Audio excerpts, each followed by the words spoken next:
नमस्ते। आजको हाम्रो यात्रा चाहिँ सरलपातालसम्मको हुनेछ।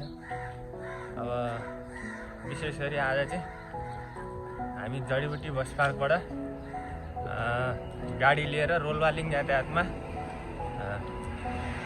सिन्धुपाल्चोक काभ्रे सिन्धुपाल्चोक हुँदै दोलखा माथि चरिकोट हुँदै सिङ्गटीबाट अगाडि छेच्छेसम्मको यात्रा चाहिँ हाम्रो बसमा हुन्छ।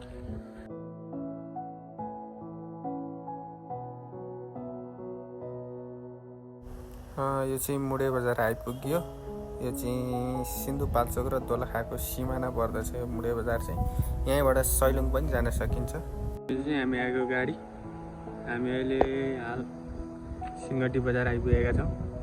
बिहान 6 बजेको गाडी चढेको, अहिले ठ्याक्कै 1 बजे सिङ्गटी आइपुग्यौँ हामी।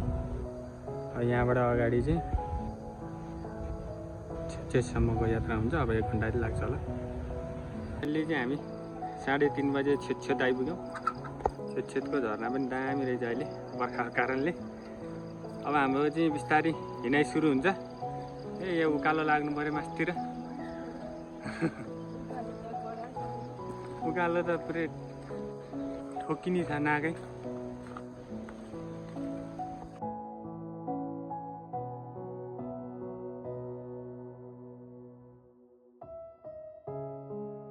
अब सिमी गाउँ जाने यो पहिलो झोलुङ्गे पुल तर्दैछु।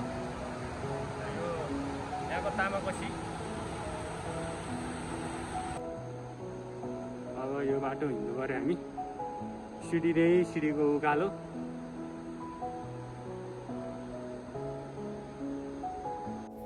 यो चाहिँ माथि सिमी गाउँ जाने बेला बाटोमा पर्ने वज्ररापिनीको मन्दिर हो। अनि यो चाहिँ हामी सिमी गाउँ जाने उकालो सिडी नै सिडीको। अनि यतापट्टि चाहिँ हाम्रो आउने बाटो एकदम ओह्रालो। अनि यो बिचको खोला चाहिँ तामाकोसी नदी पर्छ। आजको पहिलो दिनको यात्रा हाम्रो बसमा जडीबुटीदेखि छेच्छेसम्मको यात्रा भयो। त्यसपछिको चाहिँ 2 घन्टाको उकालो यात्रापछि चाहिँ हामी सिमी गाउँ प्रवेश गऱ्यौँ। अब आज हामी यहीँनिर बास बस्नेछौँ।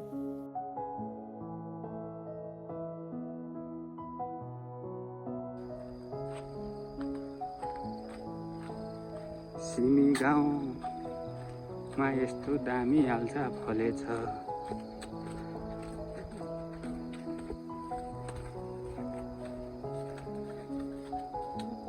रुखभरि लटरम्मै हाल्छ फलिरहेको रहेछ यहाँ चाहिँ। हामीले त मस्त खायौँ। अनि झोलामा पनि हालेर अलिअलि त लिएर पनि हिँड्यौँ, भोलिको लागि काम लाग्छ भनेर।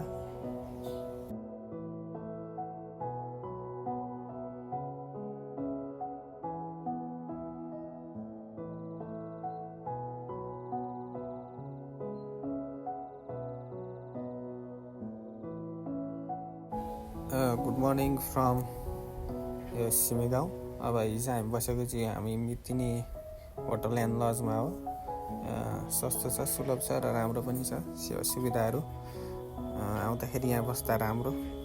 अब यहाँबाट चाहिँ आजको यात्रा चाहिँ हामी लगभग माथि ठाङनिङमासम्म हुनसक्छ। दोलखाको लप्ची हिमाल। यो हिमालभन्दा उता त चाइना पर्छ।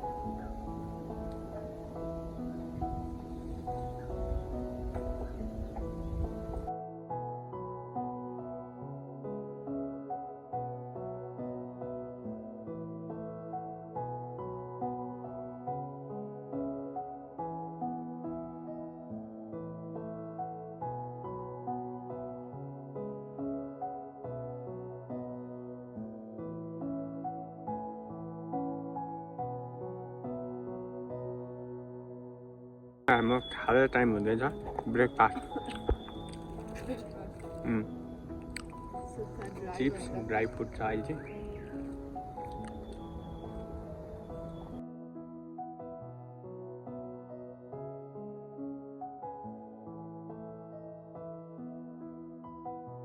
हामी चाहिँ अहिले सुरुमुचेसम्म आइपुग्यौँ। अब यहाँ बसेर चिया नास्ता गरेर अनि फेरि यहाँदेखि क्याल्चेसम्मको यात्रा हुन्छ। अनि अब क्याल्चेतिर गएर हामीले अब चाउचाउ बनाएर खान्छौँ। सिमी गाउँबाट हिँडेको लगभग 3 घन्टामा चाहिँ हामी सुरुमुची आइपुग्यौँ।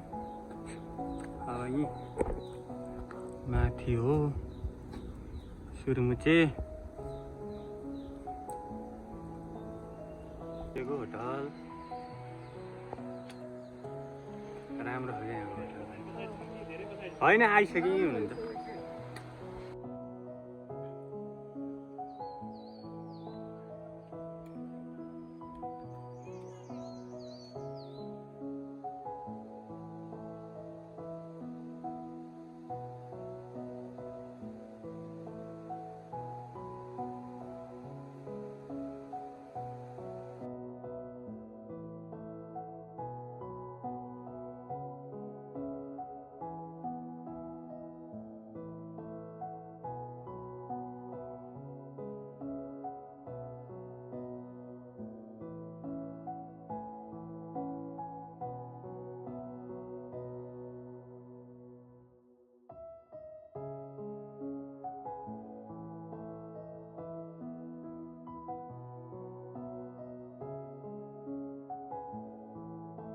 ल आजको यात्रामा चाहिँ हामी सुरुमुचीदेखि अलिकति माथि आएर टक्क यो जङ्गलको सुन्दर वातावरणमा चाहिँ टक्क चाउचाउ बनाएर हाम्रो चाउचाउ चाहिँ पाकिसक्यो।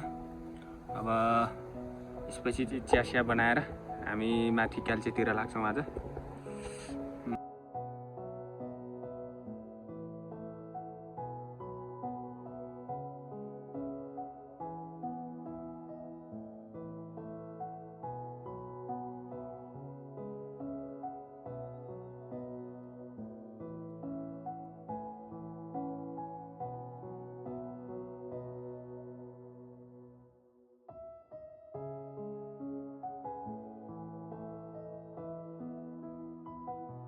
क्याल्चे आइपुग्यो। 2825 मिटर उचाइमा यो चाहिँ एकदम राम्रो छ होटलको व्यवस्था, खानासाना खानलाई नास्ता। अब यहाँबाट अझ हामी अगाडि बढ्छौँ। यहाँबाट डोङदाङ भन्ने ठाउँ आइपुग्छ तल, आधी घन्टा 45 मिनट।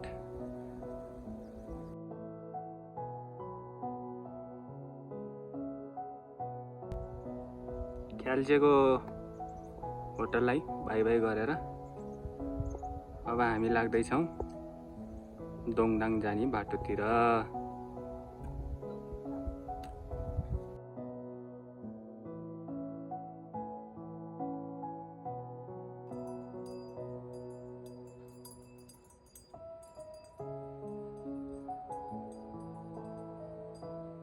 हामी चाहिँ क्याल्चेपछि चाहिँ डोङदाङ भन्ने ठाउँ आइपुग्यौँ।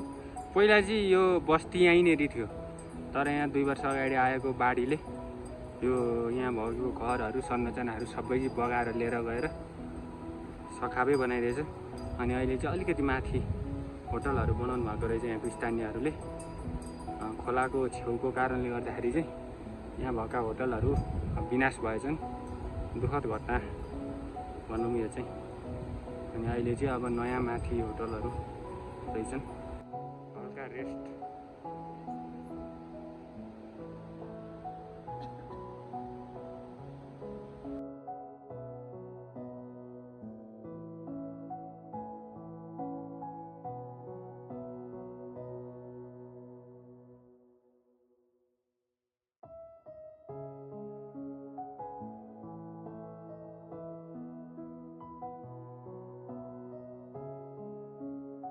पहिरोले त डेन्जरै भए रहेछ। अहिले जाने यो नयाँ बाटो हो, पहिरोले यस्तो भए रहेछ बाटो। यहाँ एउटा यो ढुङ्गोले चाहिँ जोगाएको रहेछ, यत्रो ठुलो ढुङ्गो रहेछ।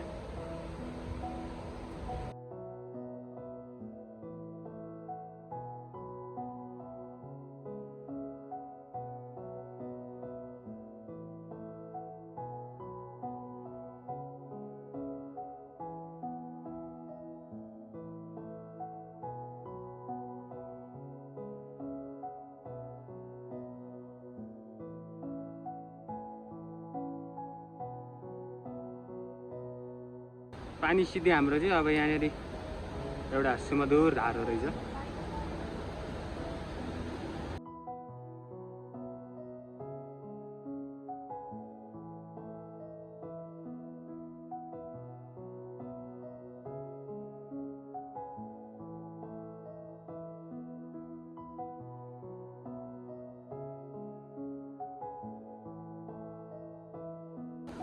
बाटो चाहिँ एकदम कठिन, यहाँबाट झऱ्यो भने सिधै खोलामा। हैट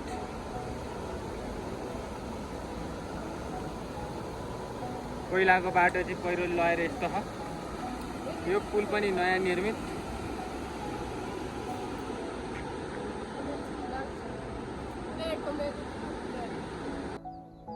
गुड मर्निङ फ्रम थाङदिङमा। आज हाम्रो तेस्रो दिन। हिजो हामी थाङदिङमा भन्ने ठाउँमा आएर बस्यौँ। आज चाहिँ अब थाङदिङमादेखि नागाउँसम्मको यात्रा हुन्छ।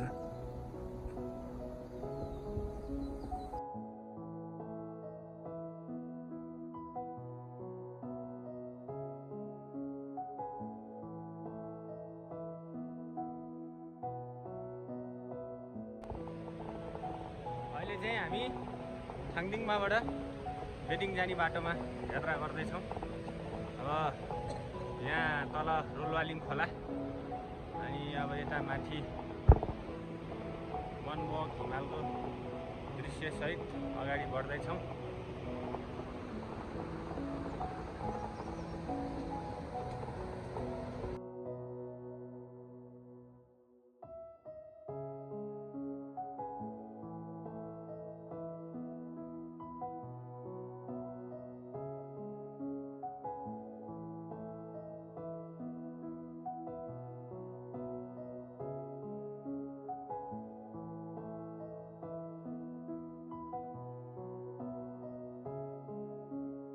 पुरै आलु खेती भइरहेको रहेछ यहाँ माथि, लगभग 3500 हाइटमा।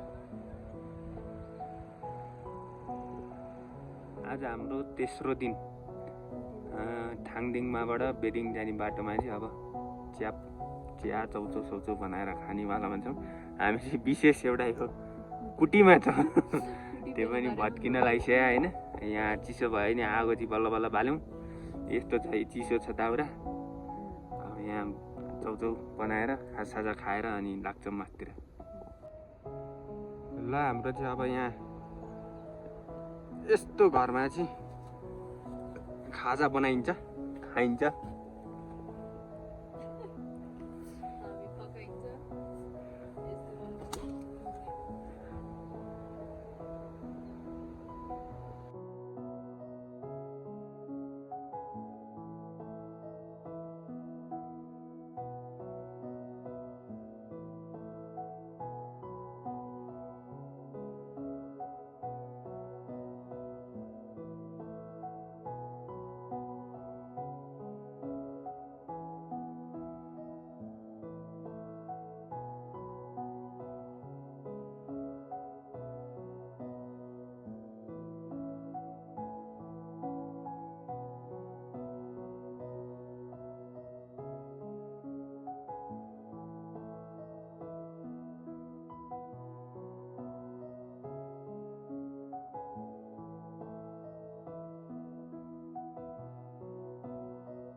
फाइनल्ली हामी थाङदिङमाबाट हिँडेको 3.5 घन्टामा चाहिँ बेडिङ गाउँ आइपुग्यौँ।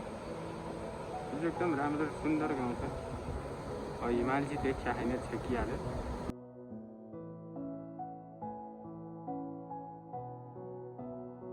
बेडिङ भन्ने गाउँको मान्छे चाहिँ एकदम साहसी नै छन्, किनभने प्रायः जस्तो त सगरमाथा पनि चढिरहन्, आफ्नो रेकर्ड आफै पनि तोडिरहन्।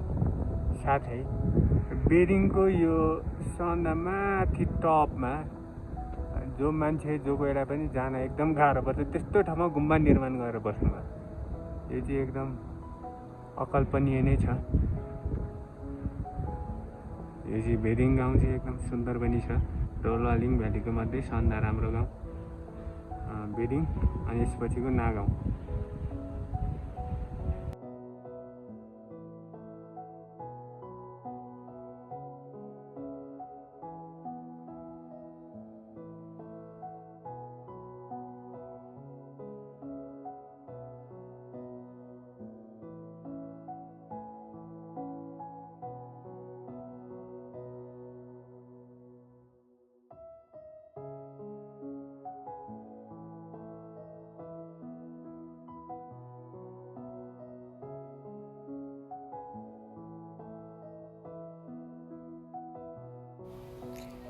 अब बेडिङबाट हिँडेको लगभग 2.5 घन्टा भयो। हामी अब आधी घन्टामा नागाउँ पुगिन्छ। यो माथि देखेको जुन ठाउँ छ, यो डिल छ, त्यो चाहिँ ठ्याक्कै छोरोल्पा ताल त्यहीँ पर्दछ। अनि नागाउँ चाहिँ त्योभन्दा अलिकति वर पर्दछ। नागाउँ आइपुग्यो हामी चाहिँ। आजको यात्रा नागाउँसम्मको। अगाडि एक दाइ हुनुहुन्छ, शेर्पा दाइ। दाइसँग वक गर्दै आइयो।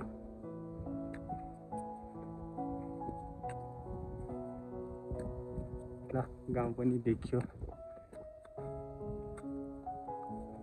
सुलाएर अब हिमाल चाहिँ देखियो होइन,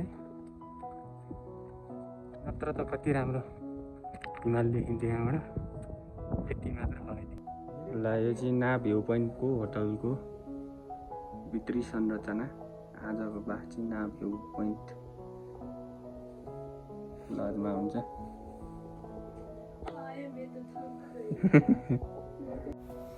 गुड मर्निङ फ्रम नागाउँ।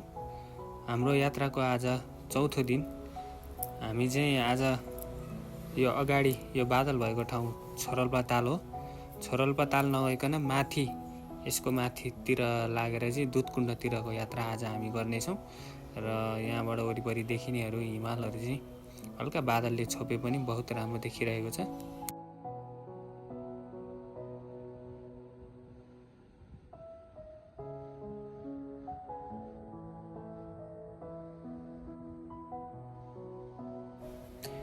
साँच्चै नै यो चाहिँ एकदम सुन्दर र अकल्पनीय ठाउँ चाहिँ हो हाम्रो नागाउँ भन्ने चाहिँ। दोलखामा अवस्थित यो सुन्दर छोरोल्पा तालको अन्तिम गाउँ नागाउँ एकदम नै रमणीय र एकदम सुन्दर छ।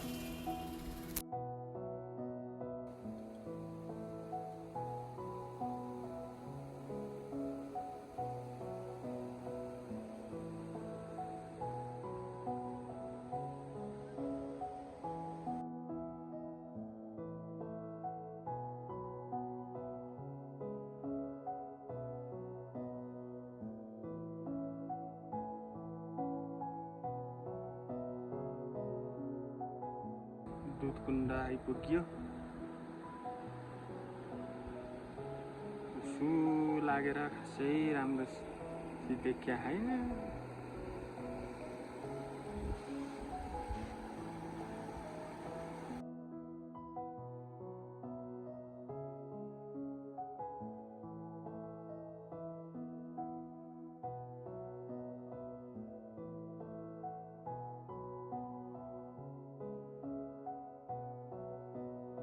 सबभन्दा वाइल्डेस्ट बाटो हिँड्यो।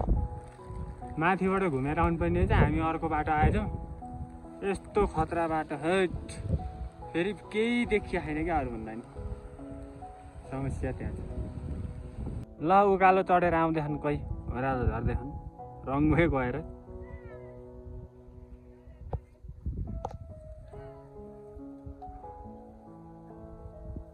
बल्ल बल्ल बाटो भेट्यो।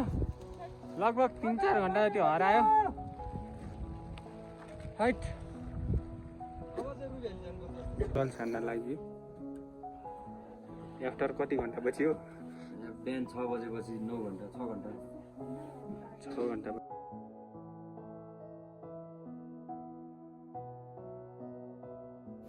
आज चाहिँ हाम्रो 5औँ दिन हो। हामी हिजो दुधकुण्डबाट तल नामा बस्यौँ अनि फेरि आज यहाँ माथि आएर छोरोल्पा ताल घुमेर अनि केही दृश्यहरू अवलोकन गरेर यति मनमोहक दृश्य हेर्न पायौँ। अनि तुरुन्तै हामी फर्किहाल्यौँ, यहाँबाट सिधै तलतिर झरिहाल्यौँ हामी चाहिँ।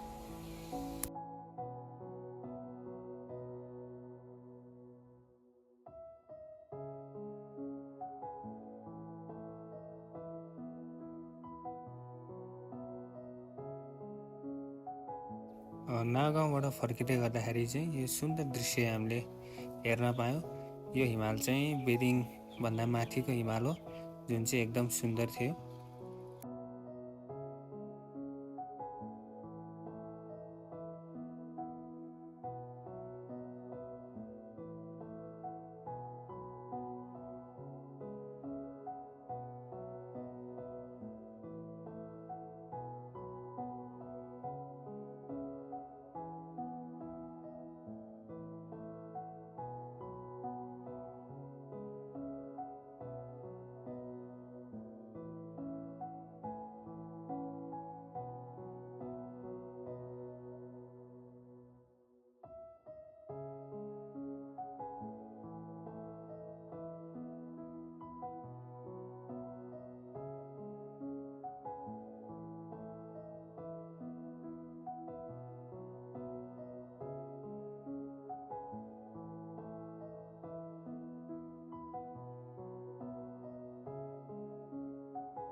धन्यवाद सबैजनालाई मेरो भिडियो अन्तिमसम्म हेरिदिनु भएकोमा।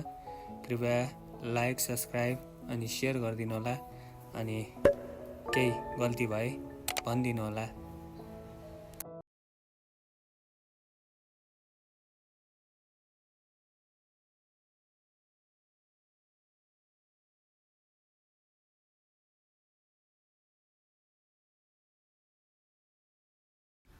बाह्र घण्टाको यात्रापछि चाहिँ छेत आइपुग्यो। अब भोलि चाहिँ हामी त्यही अगाडिको गाडीमा चढेर काठमाडौँ हिँड्छौँ।